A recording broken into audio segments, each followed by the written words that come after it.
Very nice to meet you. My name is Sophia, and I'm making this lecture about social adaptation for Gvahim.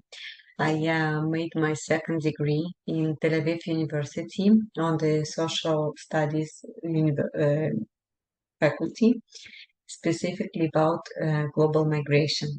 And I made my research about effective methods of adaptation in Israel.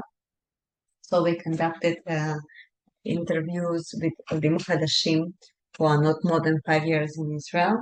And of course, one of the things that I wanted to check with my colleagues is actually who are those people who are happy with their aliyah. And this is very, very important that you would also listen to some advice. And of course, we have this session monthly, so join for some specific training part. But today we are going to talk with you about actually some tips that will help you also to feel good, and feel sustainable. And of course, all that influence the way we feel ourselves and the way we come, in which state of mind we come to interviews, of course, and what helps us also to stay focused and positive and really to be resourceful. So I'm here to share it. I'm also Hadasha, so I made my Aliyah 9 years ago. And of course, I know what you go through, many of you. So definitely it's not a theoretical part. It's really, really about you implementing everything that you hear today. So let me share my screen. And of course, this is a very big topic, but what we are going to talk about, that now by the end of 2022, there are 272 million. And of course, now we are in the middle of 2023, and there are more people who are considered to be international migrants. These are people who changed country within their lifetime at least once. So you can consider yourself also global migrants and international migrants. And you should know that you are not alone. I think that's a lot. And there are also 272 million together who live with you, the same planet Earth, and they pass a very big challenge as you do. And even more, when we come to Israel, actually, we receive maybe not that smooth, of course, because the numbers of Olim are very high. And sometimes, it's like the infrastructure needs to adjust to the amount of people that enters country. And I know that some of you are very frustrated with the queues and all this a long time waiting for your documents, but still you get documents, guys. It's sort of a luxury because many people, as for example, 65 million out of these 272 million, they are refugees. So they are not really sure if they are going to get it, if they are going to be, deported back to their home countries once, the disaster is over or the conflict is over. So when you come to Israel, you already know that you are set with a very specific set of documents and support. And we are in quite a good place that it's not temporary, that you can really start building your life here. And that's a big thing for me when I understood it. That really helped me to accept my situation, and I hope for you it will be as well. That you're not making draft, guys. That's what I want always to explain to you. That your life in Israel and your after Aliyah stage, it's not a draft. It's really life that you are going to choose to live here. And we are going to come back to that about your choice, what kind of life it will be. Of course, there are in 2022, the numbers that of Olim who came to Israel, they doubled. If last year, if in 2019 we had 34,000 of people, now it almost doubled due to certain reasons from former Soviet Union countries and with the conflict that we have. And it's really, really, yeah, we have many people who come from Ukraine, from Russia, from former Soviet Union countries. And this year it's like that, like almost 50 people, 50,000 people out of this number is from they are from former Soviet Union countries. But you can see that it's not the first time in history of Israel. And also, Aliyah never stops. We also see that. And even in 2020, when Corona was on, and we had 20,000 people who came to Israel with all the struggle, with all these limitations of COVID and so on, people still would enter Israel, so would become Olim. So definitely you are not alone. That's my message. And Israel really knows how to deal with your case, how to support you. And even more, it's your adaptation process is a very well started process also all over the world. And let's go through it. I'm sure all of you are smart enough, and many of you saw this adaptation to cultural shock graphics, and we see it a lot. But I will explain you in a way that you're going to understand what to do with that, on which stage to do what.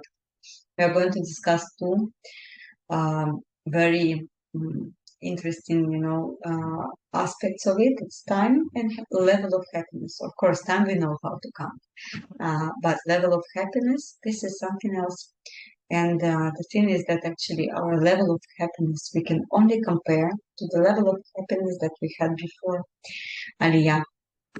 Of course, if you come from countries where there was a war conflict or there was something that made you leave the place and it lasts for some time before you may decide to make aliyah, you need to look back and to compare your level of happiness with some time that actually something was good. When it was just a regular, normal time before bad events happen.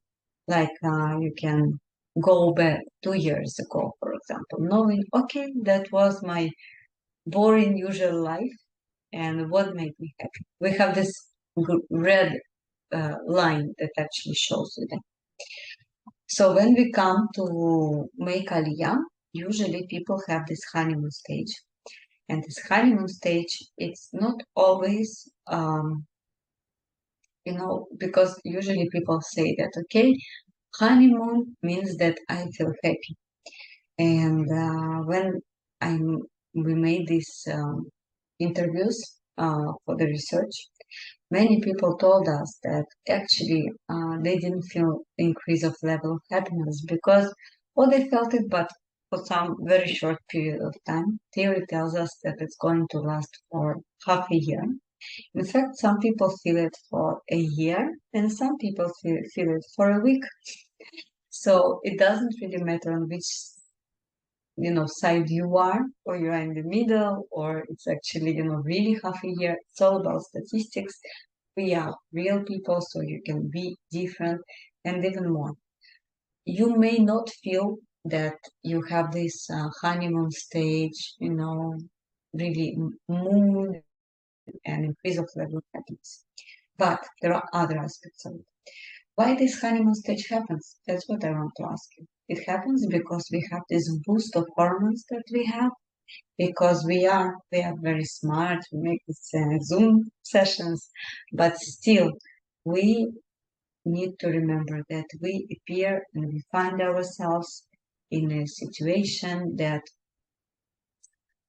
really not familiar to us, and we find ourselves in a country where everything is so new that our body needs to and body and especially our mind that is in charge of the survival They send a lot of signals to us that we need to find out more about the new environment. And of course, in this case, our body starts to help us.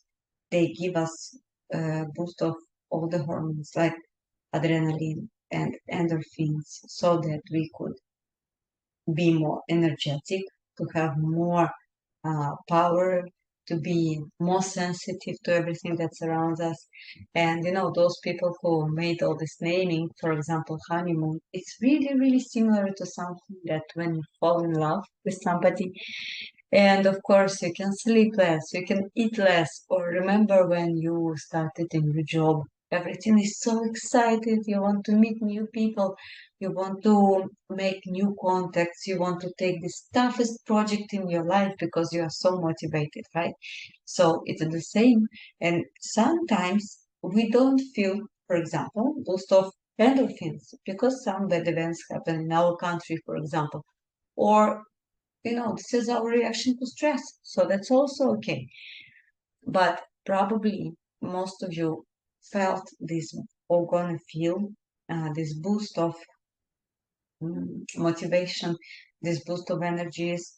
And I think the fact that you are watching now this video, it proves that actually it's all good, right? Means that most probably you guys really have the ability to study more and to invest more time to your life and to your job search. Now, of course, it's not so easy for our body to keep up this level of stress because this is a lot of stress as well. Like even though we are very energetic, but still our body helps us, by decreasing all this boost of hormones and endorphins and all the support that they have, and gets back to normal actually. And people don't really see that the problem is coming because it's still better than it was before. Now, the problem is that actually many people experience as high as they were. Sometimes they fall, to this kind of very dramatic change of the mood. And many people call it depression after migration. And basically, it's really acceptance of reality. And for many people, it's tough. And I was there as well. And because, guys, there are some good news because, of course, everything will come back to normal by itself. These are good news. In some time, in like 4 or 5 months, half a year, everything will be just the same as it was. But I see my mission that for us not to get that deep, okay? So if you know what is going to happen, what you can do, there are a couple of recommendations. First of all, Israel is very well aware that it's going to happen with you. It can happen. If it didn't, you're fine and good. We are very, very different. So you might really skip this part as well.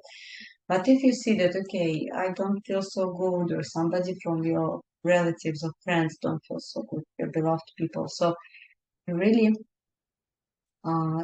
really help them. So you get sessions with therapist. You can get to your family doctor, tell them that you need therapist or psychologist who works with adaptation, with psychological adaptation. And you have these 10 meetings. Each meeting is around 100 shekel, and I think they raised it up. But always try to ask for free. Maybe you're gonna get it. So this is very, very important. Maybe you're going to get these meetings for free as well. Ask them really to work with somebody who knows how to help with adaptation. Please don't invent any symptoms that you don't have, like clinical depression, because it's not what you want. You want somebody who would guide you. Also, Gvahim has connection with Ezra, and this is amazing organization that helps Odim also. They are very good friends of us, so we will send you the request. Of course, you can go to Gvahim's website and see their partnership and find their Ezra. And they give also psychological treatment even on Zoom, so you can talk to them. You don't have to wait for too long, you know. It's very, very important. If you find this that you need help, this is a good place to ask for it. Okay. So now everything, as I told you, will come back to its normal the way it is. But I don't think that that's what you want. Because when you make aliyah and when you really decide to pack your things together and to move to another country, to pass all the difficulties and struggle, like all this roller coaster of this, different stages. And then it's very, very frustrating for many people to find themselves in the same level of happiness as it was before they made Aliyah. Because I think that and not only that, I think we checked it. Those people who feel happy about their Aliyah and actually that they made this big movement of changing the country, somehow what drives them, maybe even subconsciously, that they want to improve their life in some aspect. And I know that some of you had to flee to Israel to make Aliyah faster than you planned, and it's also okay. So now let's think about it. How do you want your Aliyah to look like? Because those people who actually made it like as a visible goal of their aliyah, they improved their life in some certain aspects. Now they feel happy afterwards, after the aliyah process is done, after they pass the adaptation, they can look back and say, okay, 1 year ago, it wasn't even like I didn't think that my life will change in this way, but I planned A, B, C, and now this is something that actually will be very, very good. Okay, now let's think about how can you find goals of your aliyah. First of all, these are main reasons, and you need to find your why because I always recommend that you wouldn't choose addition more than 3 reasons because still you have a lot of things to check, and I will give it to you as a homework. Please choose 3 reasons. If you come with family, each partner choose 3 goals for themselves, and then you have 3 common goals for family. This is also will be a focus for you as a couple, and also you will have each of you things that will make them happy, right? So meaning that you give it space for each of the partners to make their aliyah something good and happy. So this is amazing.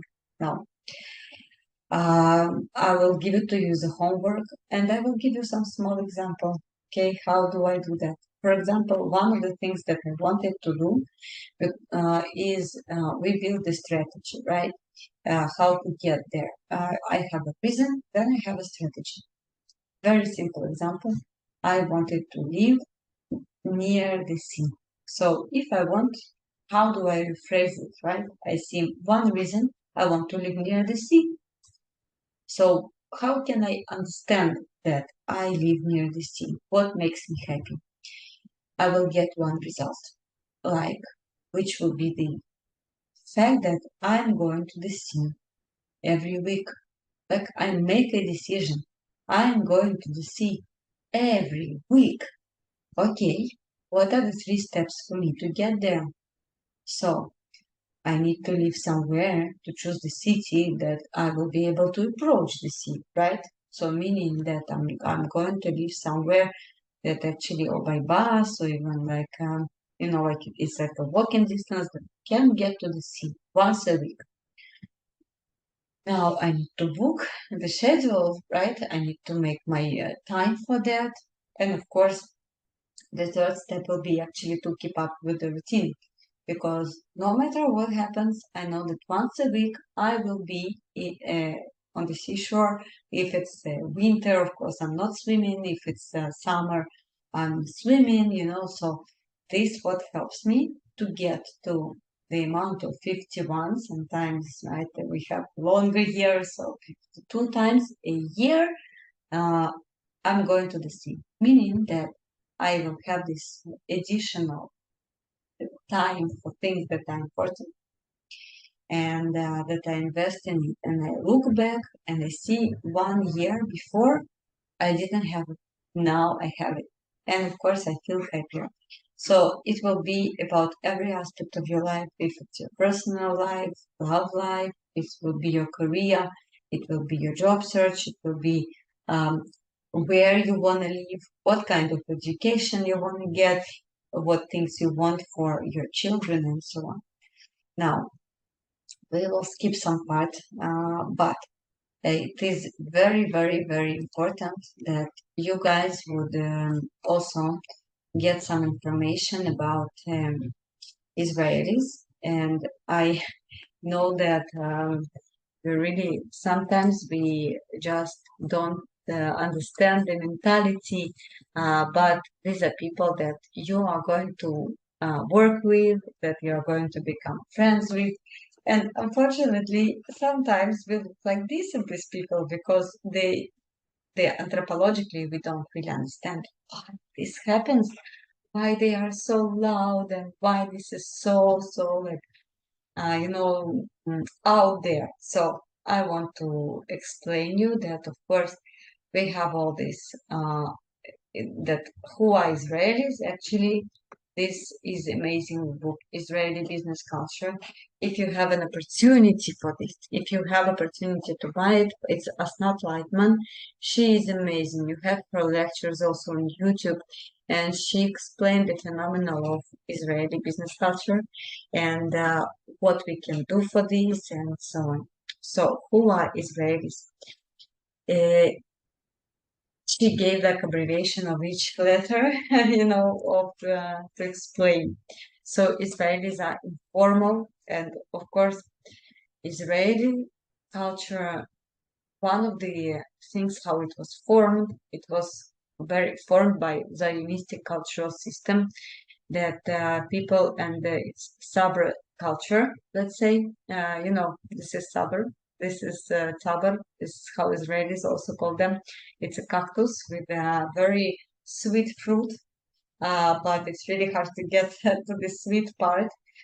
So the same with Israelis. They are sometimes not that sweet on the outside, but they are so nice and such a warm heart people that will, that have a lot to share. And this is amazing. So Israelis are very informal. And one of the reasons for that, of course, is army. People really meet each other in the age of 18. And imagine that they keep on going to the army even after they finish the army. They still meet each other every year.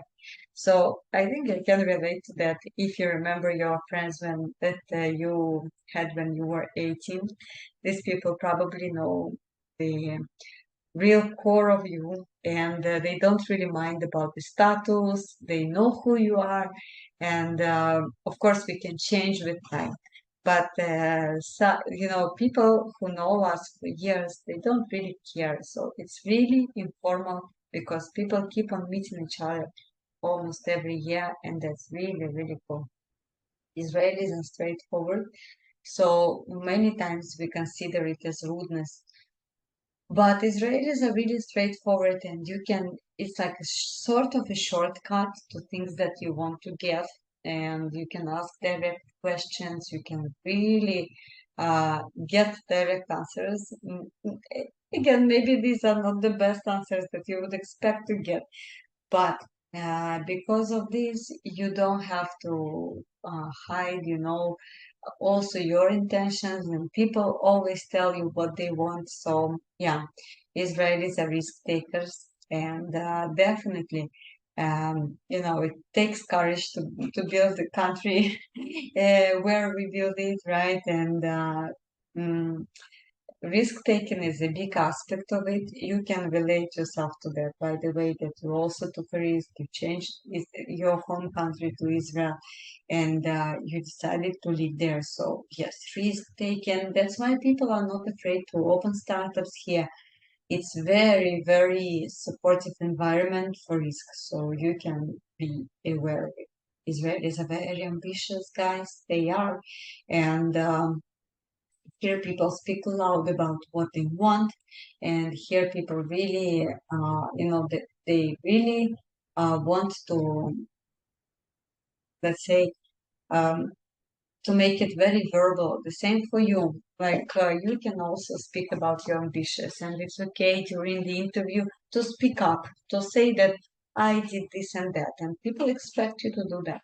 Israelis are very entrepreneurial, and that's why we are startup nation. You know, people have a lot of ideas, and they always know that there is somebody that they can ask or invite to work in their team. And entrepreneurial entrepreneurs, there's a people who see opportunities, and there's a people who understand trends before they become trend. So because of all the above, Israelis, they can make sort of a test for trend by taking risk, and that's how it's also becoming like entrepreneurial and so on. That's how it becomes like a business idea after some certain trials. Israel is allowed, definitely Israel is allowed, and improvisal. So we are in the Middle East. Of course, it's we get the culture and Middle Eastern culture, and people are very very loud. That's true. Very emotional, and it's the beauty. I can tell you that in some way you are going to feel it as well, that you became louder, that somehow, even though you think that everybody's around very loud, then you come to your home country or something like you meet your old friend and they suddenly tell you that, oh my God, you're so loud.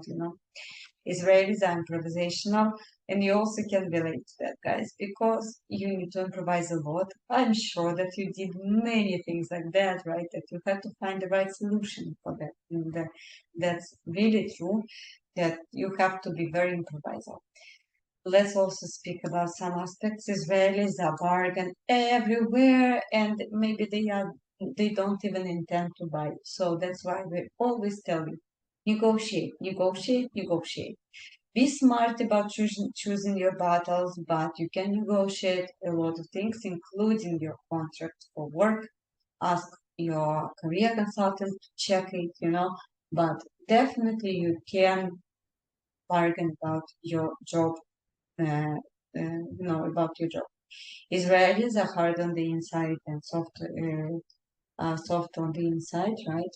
Israelis complain about everything in Israel, but when they ask you, why did you move here? They actually ask you, why did you move here? Not like in a bad way, because sometimes Israelis, they complain, and they tell you, no, it's not a good life here. You made a mistake by making Aliyah. But they really want to know actually why and what you like about Israel. People are amazing in this way, it's like they really want to hear the compliment for the country. So find at least three reasons what you like in Israel, and don't support, especially when recruiters, they ask you, why did you move to Israel? So they actually want to know that you are here for a long run, that you're not going to flee back. So try also to tell them that you want to stay, that you want to learn the language, and so on. Israelis can think of solution to any problem, so true, and they put their family first. But here, it's really easy to become friends with Israelis because they are very open-hearted people, and you can become sort of a family with people that you met not so long ago, and people are going to be very helpful and to treat you as a family because they really mean it, and these are values of Israel. So really accept some invitations for dinners, accept invitations for holidays, for Shabbat dinners. People really mean it, that they want to get to know you. Israelis are really like they are straightforward as we spoke, and also they don't know personal space. But because they are straightforward, you can always say, look, it's not that comfortable for me to discuss this topic. Let's switch. And everybody are going to accept it and to understand, wow, okay, this is straightforward, this, and it's okay. Like, that's why people are very like they are pushing with the personal space because they know from each other that if somebody doesn't feel comfortable, they will tell that, sorry, like here is my border, I'm not letting you in. But for some people, for us, maybe as Olim, this is, we are shy to say that no, this is where my personal space starts. So now you can use it and you can tell it. And of course, over exaggerated reactions. That's what we like. And this is something that we need to get used. And this is the mentality. This is Middle East. So of course, it's influenced a lot. And guys, what I want to say that please be aware that this process of making Aliyah, it is really, really brave thing that you do. And I want you to be aware that you are not the only person who passed this, and many, many people all over the globe pass it together with you. I finished this lecture with citation of Vladimir Nabokov. He said, my mind speaks English, my heart speaks Russian, and my ear prefers French. So, really, I wish you to find uh, here home in Israel, to feel yourself, to find the best job that you are searching for, and of course, to live with your heart and enjoy your life here. Gvahim is here for you, of course, for every aspect of your job search, but also we are here to support you and good luck.